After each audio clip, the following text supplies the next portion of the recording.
Hello, in this video I want to analyze Jordan Peterson's take on Lord of the Rings. Okay, so let us start.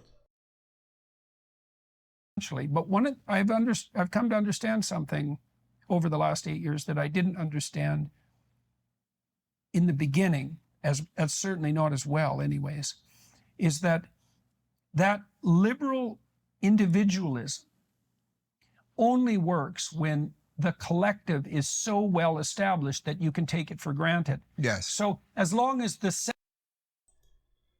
Okay, this actually is an interesting point. So it could be that some things were better before, although I'm not sure when exactly. I guess in the United States we can say in the 1970s or 80s. For example, families were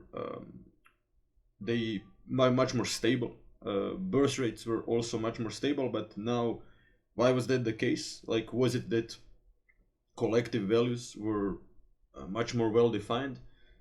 I'm not sure. I mean, even if you go back to, let's say, the medieval times or the 17th century, Christianity was the mainstream value, definitely, but then behind the scenes, people were often hypocrites and they cheated on their wives, especially kings and the nobility. So I'm not sure when was this golden period when like everybody was working well, but okay, let us continue. take it for granted. Yes. So as long as the self-evident truths remain self-evident, then you can have something like a liberal individualism. So it's basically, as long as the conservatives are holding the door from the barbarians, then the liberals can be liberal. Exactly that. And that's how a functional society should work, in essence. Well, you know, in the story of the Hobbit and the Lord of the Rings, so the Shire is full of, well, let's call them liberals. Yeah. Right. Yeah.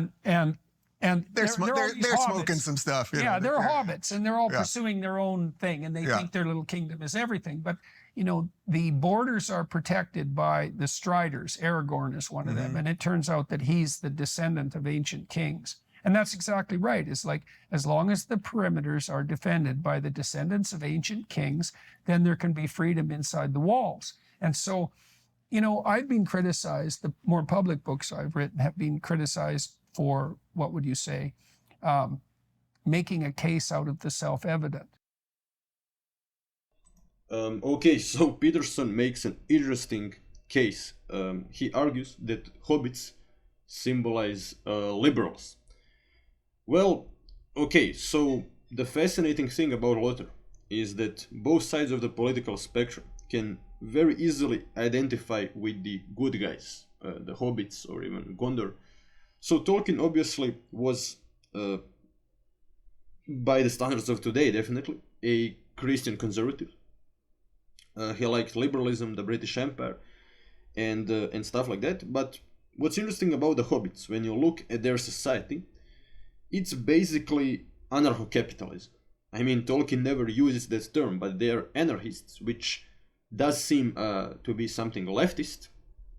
But they are not anarcho-syndicalists, or they are not like what Kropotkin or Bakunin wanted, like anarchism with collective property of the land. Like, so they seem to be libertarians, the hobbits, that is. So I don't know if you want to call that liberal, then okay. But one of the reasons why leftists like and still liked and still like LOTR is because the hippie movement actually did identify with the hobbits. And the hobbits, they truly do smoke some like magical tobacco, and they're all about living in nature, being pro-nature, being pacifists. So, and the hippie movement even saw this anti-war message in Tolkien, and they used it to like combat the Vietnam War, or to protest against the Vietnam War. So that's interesting. But yeah, I mean, I wouldn't say that hobbits are like liberals. They are either some kind of like radical hippie pacifist anarcho-syndicalists, or they are ultra libertarian dudes, or people, I should say. So the Hobbits, they, in my view, they seem to symbolize this kind of naive, pacifist, non-interventionism. And then what happens, like Saruman conquers them in a few days with his small military. That happens in the books, not in the movies, but in the books, the Saruman, like, actually is not killed. In the Battle of Isengard, he escapes, and then with a small group of evil guys, he conquers Shire.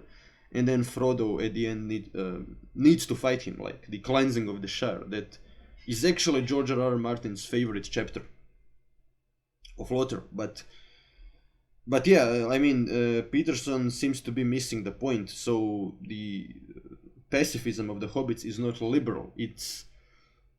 So pacifism, it actually exists on both sides of the political spectrum.